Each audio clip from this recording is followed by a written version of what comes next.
নমস্কার। আজ কবিতা পাঠ করতে তো এসেছি, কিন্তু একটা দুষ্কর কঠিন কাজে আজ এসেছি, যেটা আমার মতো লোকের করার কথা নয়, করতে চাওয়া উচিত নয়। তবু সেটা আমি আজ করতে এলাম। আমার মনে হলো যে যা কিছু দুঃসাধ্য, যা কিছু দুষ্কর, যা কিছু কষ্টসাধ্য, সেগুলোকে অতিক্রম করতে চাওয়ার মধ্য দিয়ে হয়তো আমার ভীতিটা খানিকটা কমবে, সাহস খানিকটা বাড়বে।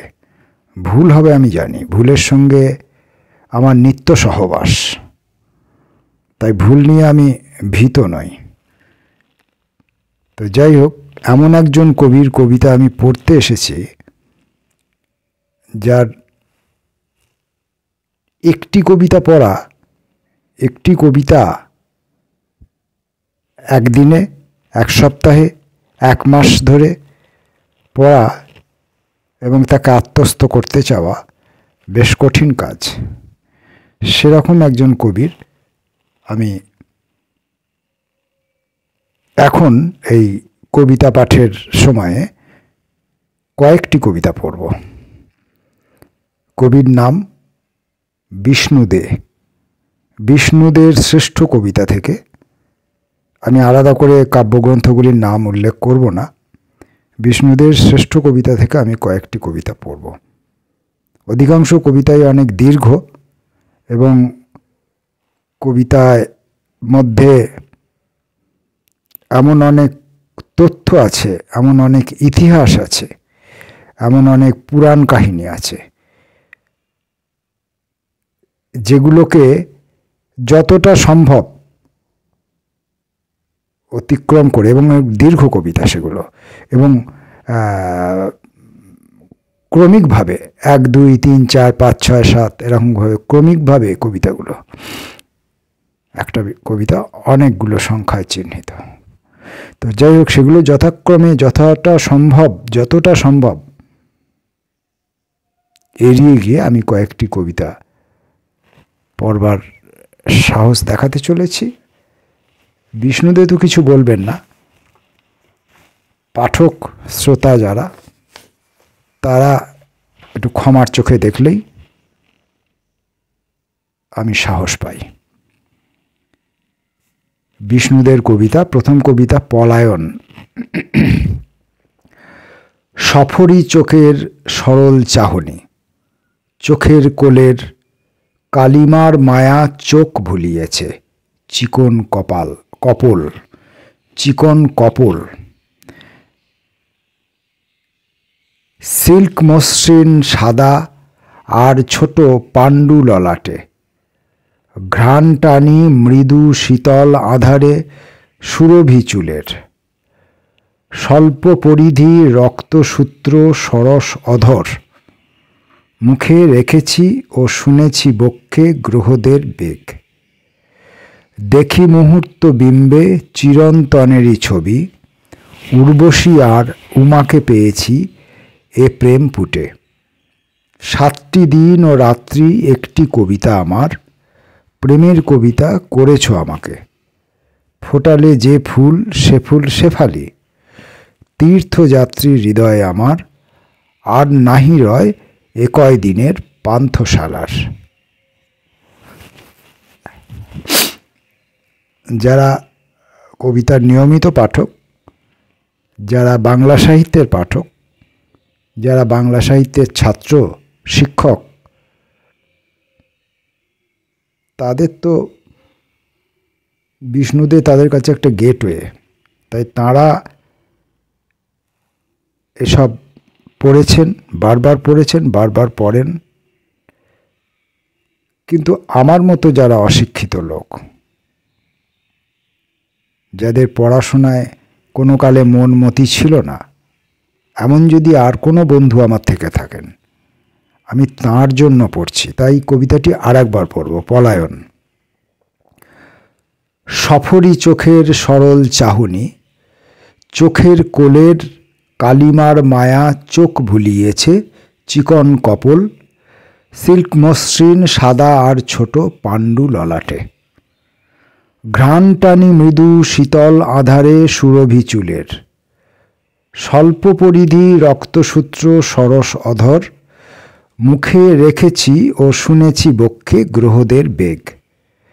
দেখি মুহূর্ত বিম্বে চিরন্তনেরই ছবি, উর্বশী আর উমাকে পেয়েছি এ প্রেম পুটে। 7টি দিন ও রাত্রি আমার, 7টি দিন ও রাত্রি একটি কবিতা আমার, 7টি দিন ও রাত্রি একটি কবিতা আমার, প্রেমের কবিতা করেছ আমাকে। ফোটালে যে ফুল সে ফুল শেফালি, তীর্থযাত্রী হৃদয়ে আমার, আর নাহি রয় একয় দিনের পান্থশালায়। দুবার পড়লাম, দুবারই আমি পড়তে গিয়ে ব্যাঘাতগ্রস্ত হলাম, অর্থাৎ আমার জিহ্বার সমস্যাজনিত কারণে। জানেন আমি বহুবার এসব অজুহাতের কথা বলেছি। পরের কবিতাটি পড়ব, নির্ঝরের স্বপ্নভঙ্গ। দেখা যাক এই নির্ঝরের স্বপ্নভঙ্গটি কেমন। অন্য নির্ঝরের স্বপ্নভঙ্গ প্রায় সকলেই জানেন। সে কথা তো জানি তোমাতে আমার মুক্তি নেই, তবু বারে বারে তোমারই উঠান যাওয়া আসা, তবু বারে বারে তোমারই উঠানে যাওয়া আসা। আত্মীয়া নও, সমাজের ইকরার নামায় কশ্চিনকালে বাধা হয়নি কো হায় বাসা। তোমাতে আমার স্বর্গ তো নেই, সে দুরাশা মর্তজীবীর মননে বুঝেছি হাড়ে হাড়েই। তুমি জানো টিম্বকটু ও আমি হিমলাসা, টিম্বকটু ও আমি হিমলাসা। তুমি জানো টিম্বকটু ও আমি হিমলাসা, তবু পাশাপাশি কোন আশ্বাসে সঙ্গ নেই। উত্তরাই পথে মেলে না উভয় পদক্ষেপ, কাব্যলক্ষ্মী এ পানি দানের অর্থ নেই। সপ্তপদীর ঐতিহ্যের মুখোশে তাই হৃদয় দানের সুর ভেজে যাই অভ্যাসেই। সভ্য তো বটে, শরীর ধর্ম লোপাট আজ, আদিম স্নায়ুর প্রতিক্রিয়ায় মুক্তি নেই। তবুও তোমাকে খুঁজে ফিরি দেখো কলকাতায়, রিজার্ভ ব্যাংকে কেন যে তোমার চুক্তি নেই। বাকি কবিতাটা কোনো শব্দে কারোর কোনো সমস্যা হওয়ার কথা নেই, শুধু ওই টিম্বকটু এটিতে আমার একটু সমস্যা হয়েছিল। আমি এটা দেখলাম যে এটি বালির একটি শহর এবং সেটি একটি উষ্ণ মরুভূমির আবহাওয়া, যেমন সেই ধরনের একটি আবহাওয়া, উষ্ণ মরুভূমির আবহাওয়ার মতো সেখানকার আবহাওয়া। এর সম্পর্কে ওই টিম্বকটু সম্পর্কে আরও অনেক কথা বিস্তারিত আপনারা তথ্যসূত্র ঘাঁটলে, বিভিন্ন বইপত্র ঘাঁটলে, ডিকশনারি ঘাঁটলে এবং হাল আমলের উইকিপিডিয়া দেখলে আপনারা পেয়ে যাবেন।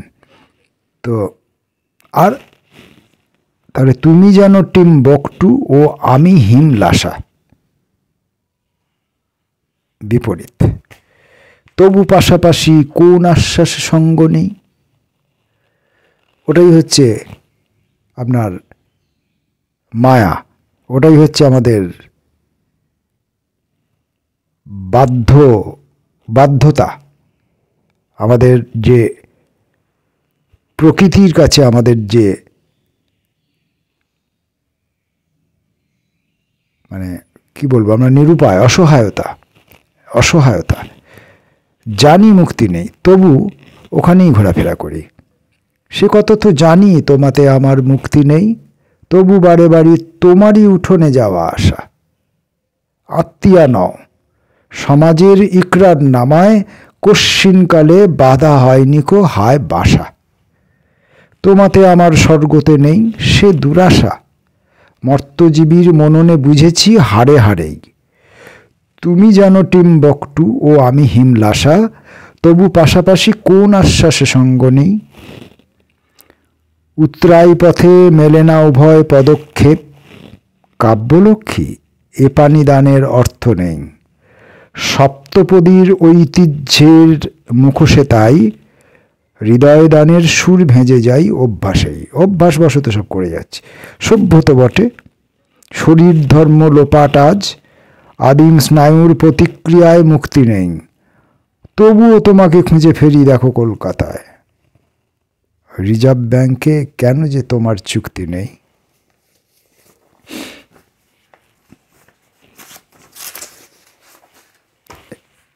এরপর একটি কবিতা পড়ব, সেখানে অনেকগুলি কবিতা আছে। চতুর্দশপদীর অনেকগুলি কবিতা আছে। তার মধ্যে আমি একটি কবিতা পড়ে নিজেকে ধাতস্থ করেছি, সেটি হলো খিদিরপুর। নিজ বাসভূমে পরবাসী হলো যে, সে বৃথা চায় সনাতন কেন্দ্রে পরিস্থিতি। প্রজাপতি নাভিচ্যুত আদি মেরু দেশে, গলেছে নিবিড় বেদী, ভেঙেছে জ্যামিতি। অস্তরবি হবি যদি পাই জলপথে, এই ভেবে ভগীরথ চাই আজ বর। এই ভেবে ভগীরথ চাই আজ বর। মনোপবনের চেয়ে ক্ষিপ্র মনোরথে হায়, নীল শূন্যে ভাসি চাঁদ সদাগর। কোথায় সুলুক পাল যুগ ধর্মে নত, মুক্তপক্ষ খালাসির বাসনা উদ্দেল গান কোথা, উর্মিচারী ক্রৌঞ্চ সরাহত। আলকাতরা কয়লাকুচি ধোঁয়া আর তেল, দূরদেশী গন্ধবহ ফিরে গেল, আর কপিলা বসুধা হলো বাসুকি আহার। কপিলা বসুধা হলো বাসুকি আহার। নিজ বাসভূমে পরবাসী হলো যে, সে বৃথা চায় সনাতন কেন্দ্রে পরিস্থিতি। প্রজাপতি নাভিচ্যুত আদি মেরুদেশে, গলেছে নিবিড় বেদী, ভেঙেছে জ্যামিতি। অস্তরবি হবি যদি পাই জলপথে, এই ভেবে ভগীরথ চাই আজ বর। মনোপবনের চেয়ে ক্ষিপ্র মনোরথে হায়, নীল শূন্যে ভাসি চাঁদ সদাগর। কোথায় সুলুক পাল যুগ ধর্মে নত, মুক্তপক্ষ খালাসির বাসনা উদ্দেল গান কোথা, উর্মিচারী ক্রৌঞ্চ সরাহত। আলকাতরা কয়লাকুচি ধোঁয়া আর তেল, দূরদেশী গন্ধবহ ফিরে গেল, আর কপিলা বসুধা হলো বাসুকি আহার।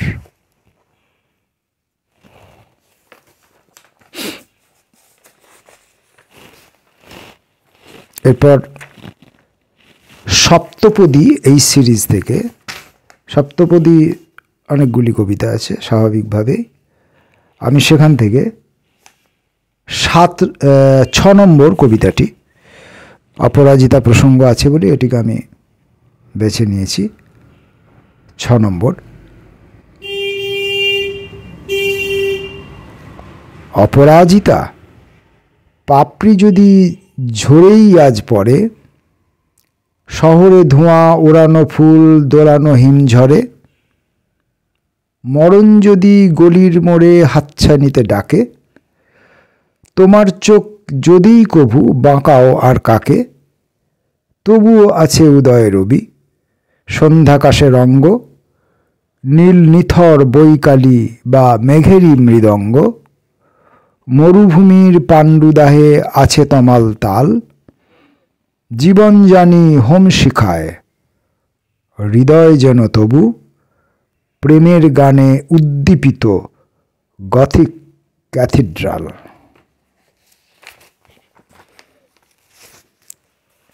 এরপরে একটি সনেট পড়ব।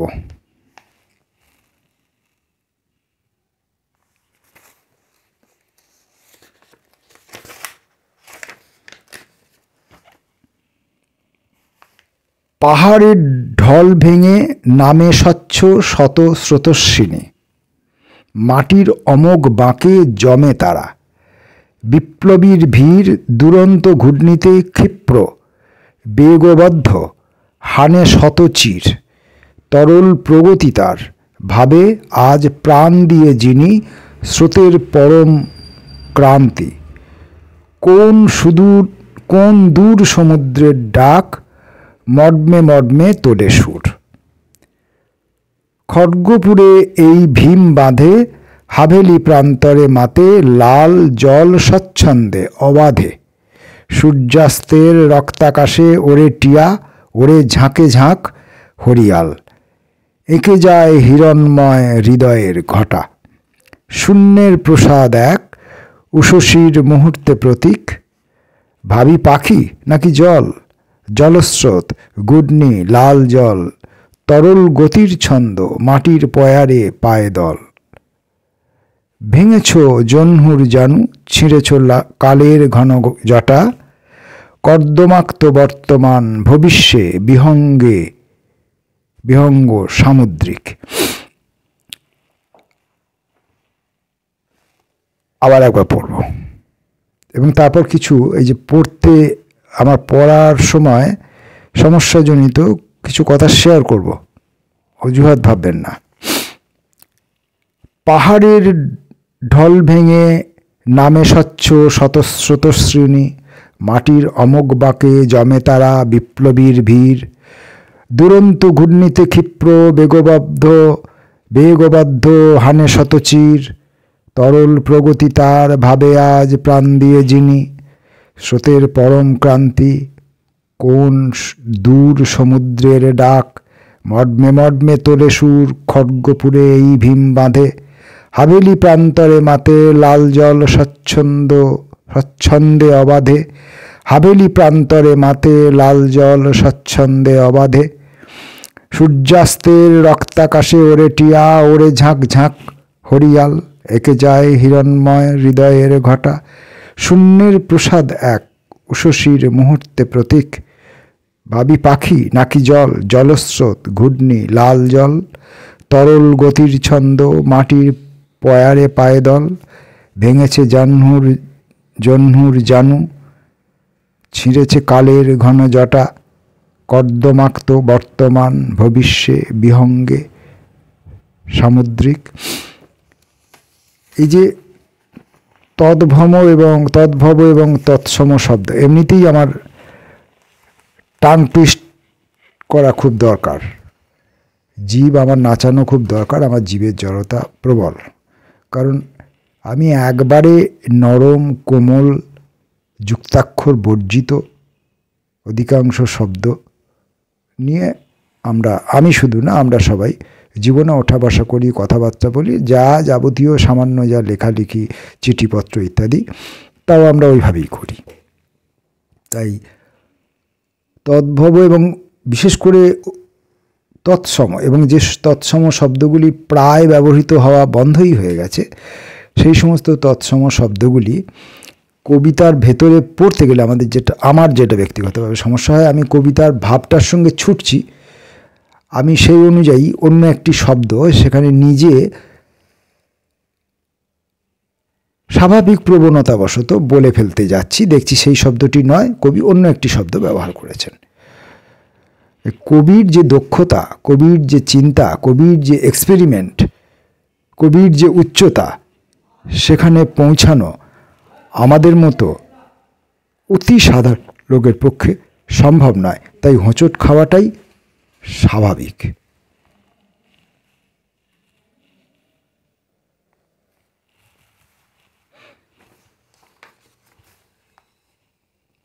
আর একটি কবিতা পড়ব, শান্তির শরতে এসো। অরণ্য এ মন ঘন সবুজের বন্য অন্ধকারে উদ্যত পেশল লাফ অগ্নিকণা জেলে দুই চোখে স্তব্ধ অপেক্ষায় বসে হিংস্র থাবা পিপাসিত নখে প্রস্তুতিতে থর থর যেন সেতারের তারে তারে মোচড়ে মোচড়ে বাঁধা ঝনঝনার প্রায়াসন্ন শব্দ, প্রায় আসন্ন শব্দ। অরণ্য এমন প্রকৃতির পক্ষপাতী ছদ্মবেশে উদ্যত ঘৃণার তীক্ষ্ণ আক্রমণ শান্ত ছায়া ঘেঁষে স্থির বসে যেন ক্ষিপ্র শক্তির সঙ্গীত স্তব্ধ চতুর শিকারী, তুমি সাবধান, তুমি সাবধান। বরঞ্চ অরণ্য ফেলে মাঠে এসো, সমান আকাশে শান্তির শরতে এসো, সাদা মেঘে নম্র নীলে নীলে এসো কৃষ্ণ সায়রের গতিতে, বনতিথিরের গান কান ভরে দিক, এসো আমনের সচ্ছল বাতাসে, আশ্চর্য মধুর এই মুক্ত স্বচ্ছ প্রেমের নিখিলে। একটি দুষ্কর কাজ অকাজের মতো করেই বোধহয় করলাম, যেভাবে সমস্ত কাজই অকাজের মতো করে করি। কাজ করে ওঠা আজও পর্যন্ত হয়নি। কোনো একদিন কাজ করব, তার প্রচেষ্টায় আজকে রয়েছি। আর আজকের সবকটি প্রচেষ্টাই হয়তো অকাজে পর্যবসিত হচ্ছে। তা হোক, তবু তো কবিতাগুলো আমি পড়ছি, এবং যদি আমার মতো আর একজনও কেউ থাকেন তাকে শোনাচ্ছি, এবং কবির স্পর্শ পাচ্ছি কোনো রকমভাবে। এই কবিতাগুলি যখন কবি নিজের হাতে লিখেছেন, তার শরীরী স্পর্শ এই কবিতাগুলোর মধ্যে আছে, তার হৃদয়ের গন্ধ এই কবিতাগুলির মধ্যে আছে। এবং এখন যে দেহাতীত যে কবির অস্তিত্ব বাংলা কবিতায় রয়েছে, সেই দেহাতীত কবির অস্তিত্ব, তার ঘ্রাণ, তার গান, তার আসা যাওয়ার মৃদু পদশব্দ, তিনি যখন বাংলা কবিতার যেখানে তিনি রয়েছেন, যেটুকু জায়গার মধ্যে তিনি রয়েছেন, সেই জায়গাটুকুর মধ্যে আলো বাতাস, এরা যেভাবে কথা বলে, এরা যেভাবে তাদের স্থান পরিবর্তন করে, সেই সবগুলোর 1000% 1% যদি আমি পাই স্পর্শ করতে, বা আমি স্পর্শ করতে চেয়েছি, এই ইচ্ছাটুকুর জন্য, ইচ্ছাটুকু যে আমার হয়েছিল, সেজন্য আমি খানিকটা তৃপ্তি বোধ করছি। নমস্কার।